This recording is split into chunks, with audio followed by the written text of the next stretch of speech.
رمضان المبارک کی آمد ہے، اس کے بارے میں چند گزارشات بہت عاجزی کے ساتھ پیش کرنے ہیں۔ رمضان روزہ بہت بڑا عمل ہے۔ اللہ تعالیٰ نے فرمایا کہ روزے کا بدلہ میں خود ہوں، اور ایک جگہ فرمایا کہ میرے نبی نے کہ کوئی جانتا ہی نہیں ہے کہ روزے کا ثواب اللہ نے کیا رکھا ہے۔ تو اللہ ہمیں توفیق دے روزے رکھنے کی۔ تو اس سے پہلے ہم اپنے دلوں کو صاف کر لیں۔ کسی کی نفرت ہے اس کو صاف کر دیں، بغض ہے، حسد ہے، کینہ ہے۔ کینہ ہوتا ہے کسی کو نقصان پہنچانے کی نیت، یہ بغض سے زیادہ بڑی چیز ہے۔ تو اس قسم کی جتنے بھی ہمارے دل میں منفی چیزیں ہیں، یہ ہم اللہ سے مانگ کے اپنے دل کو صاف کر دیں تاکہ ہمارے روزے قبول ہوں۔ اور خاص طور پر اگر ماں باپ کی نافرمانی ہے تو رمضان میں اس کی بخشش نہیں ہوتی۔ ماں باپ کے پاؤں پکڑ کے معافی مانگ لیں۔ اگر شراب کی عادت ہے تو شرابی کی بھی بخشش نہیں ہوتی، توبہ کر لے تو سب معاف ہے۔ تو اس سے بھی ہم توبہ کریں۔ اور رشتہ داروں سے برا سلوک ہے تو اس سے بھی ہم توبہ کریں اور ان سے ملیں، جا کر جھک جائیں۔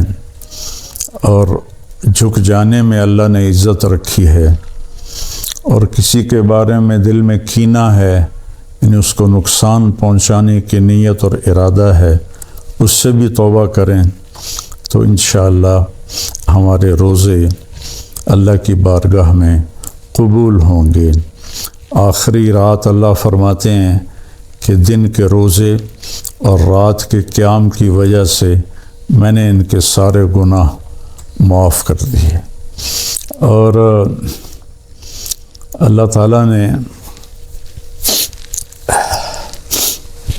ہر امت پہ روزہ فرض کیا ہے۔ ہمارے لیے روزہ آسان کیا ہے کہ ہمارے لیے سحری بھی ہے اور ہمارے لیے افطاری بھی ہے۔ تو اہتمام سے ہم ان روزے رکھیں اور کوشش کریں کہ پیٹ بھر کے نہ کھائیں تاکہ جسمانی فائدہ بھی ہو، روحانی فائدہ بھی ہو۔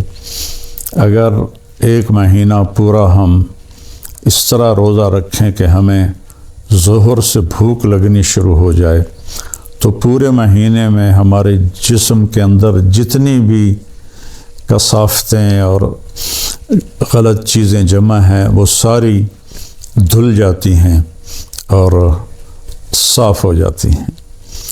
تو رمضان کا مطلب ہے جل جانا۔ تو رمضان اور جل جانا اور روزہ، اس میں مناسبت یہ ہے کہ جوں انسان روزے رکھتا چلا جاتا ہے اللہ اس کے گناہوں کو جلاتا جاتا ہے، یہاں تک کہ آخری رات اس کے سارے گناہ جلا کے اسے پاک اور صاف کر دیتا ہے۔ تو ہم اپنے دلوں کو صاف کر کے لڑے ہوئے سے صلح کر لیں، معاف کر دیں۔ چند دن کی دنیا ہے، لڑائی جھگڑے کا موقع ہی کہاں ہے۔ چند صبحیں ہیں، چند شامیں ہیں، بہت سی بیت گئیں، تھوڑی باقی ہیں۔ بہادر شاہ ظفر رحمۃ اللہ علیہ کا شعر ہے، ان حسرتوں سے کہہ دو کہیں اور جا بسیں، اتنی جگہ کہاں ہے دل داغدار میں۔ تو دل داغدار میں اللہ کی محبت اور اللہ کے رسول کی محبت اور اللہ کے بندوں سے محبت اپنائیں تاکہ ہمارا ہر عمل قبول ہو اور اللہ تعالی ہم سے راضی ہو۔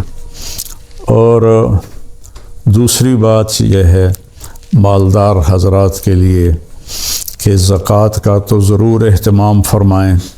بہت غربت ہے اور بہت مہنگائی ہے، ہمارے گناہوں کی سزا ہے کہ مہنگائی کا عذاب ہے ہمارے اوپر۔ جو اللہ ہی ٹالے تو ٹالے، ہم سب اللہ کی بارگاہ میں توبہ کریں اور کھل کے مال خرچ کریں، زکوٰۃ بھی دیں، زکوٰۃ سے بڑھ کر بھی دیں، اور ڈھونڈ ڈھونڈ کر خاص طور پر ان لوگوں کو جو سوال نہیں کرتے اور گھر میں فاقہ ہے، انہیں تلاش کر کر کے ہم اپنا مال خرچ کریں کہ جو ہم نے خرچ کر دیا وہ ہمارا ہو گیا، جو ہم نے بچا کے جمع کر لیا وہ مرتے ہی پرایا ہو گیا، پتہ نہیں اولاد کا ہے یا کس کا ہے۔ تو زیادہ سے زیادہ اللہ کے نام پر مال خرچ کریں، غریبوں کو ان کو ڈھونڈ کر، مریضوں کو، روزہ رکھنے والے روزہ رکھ نہیں سکتے ان کو ان کی امداد کریں، تو اللہ تعالیٰ آپ کے اس مال کو جہنم سے بچاؤ کا ذریعہ بنائے گا۔ اور کسی سے ناراض ہیں تو اس کو معاف کر دیں، کوئی آپ سے ناراض ہے تو اس سے جا کے معافی مانگ لیں، تو ہمارے روزے انشاءاللہ قبول ہو جائیں گے۔ کثرت سے تلاوت کریں قرآن کی۔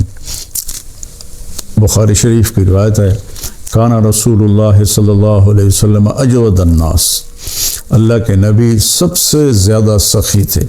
وَأَجْوَدُ مَا يَكُونُ فِي رَمَضَانَ حِينَ يَلْقَاهُ جِبْرِيلُ يَأْتِيهِ كُلَّ لَيْلَةٍ فَيُدَارِسُهُ الْقُرْآنَ، اور رمضان میں آپ بہت زیادہ سخی ہو جاتے تھے، جب جبریل آتے تھے روزانہ رات کو آپ جبریل کے ساتھ قرآن کا دور فرماتے تھے۔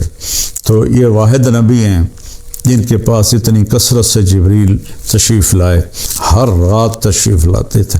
میرے نبی کو 9 رمضان ملے تو ہر رات کو، اور آخری رمضان میں 2 دفعہ آتے تھے، 2 دفعہ قرآن کا دور ہوا آپ کا جبریل کے ساتھ، اور فرمایا وَلَا رسول اللہ صلی اللہ علیہ وسلم اجود بالخیر من رمضان من الریح المرسلہ، کہ اللہ کے نبی رمضان میں جبریل کے ملنے پر تیز ہوا سے بھی زیادہ آپ کی سخاوت ہوتی تھی۔